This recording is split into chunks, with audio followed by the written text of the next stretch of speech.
During a meeting of the Economic Affairs Interim Committee Tuesday, state lawmakers got updates on Montana's cannabis control program and began talking about the state's rules on public marijuana consumption.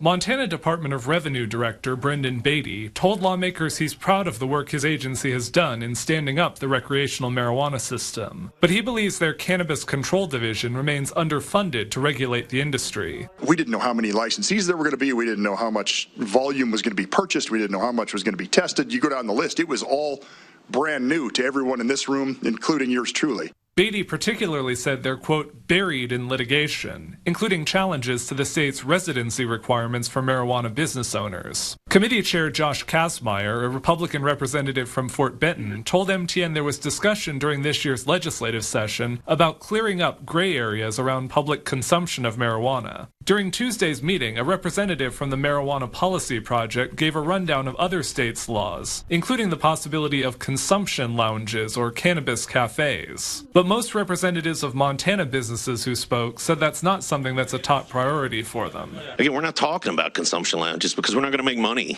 with consumption lounges. They are not viable businesses for the most part. Meanwhile, in Congress, leaders are discussing the latest version of a bill that could expand marijuana businesses' access to banking services. On Wednesday, a Senate committee will take up the Safer Banking Act. It makes several changes to the Safe Banking Act, which has been proposed and fallen short several times in recent years. Montana Senator Steve Daines has been a lead Republican sponsor of the legislation. Whether it's a legal cannabis business, a legal gun manufacturer, or a legal energy company, no Montana business should be shut out of banks or credit unions because of ideological differences. Democratic Senator John Tester has been a longtime co-sponsor of the Safe Banking Act and says he plans to co-sponsor this version as well. He said in a statement, quote, "It's a common sense fix that will allow legally operated Montana small businesses to access the financial services they need to thrive, while also making our communities safer by cutting down on cash-motivated crimes." Montana has recorded more than $500 million in marijuana sales since the start of 2022.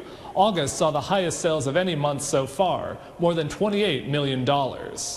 In Helena, Jonathan Amberian, MTN News.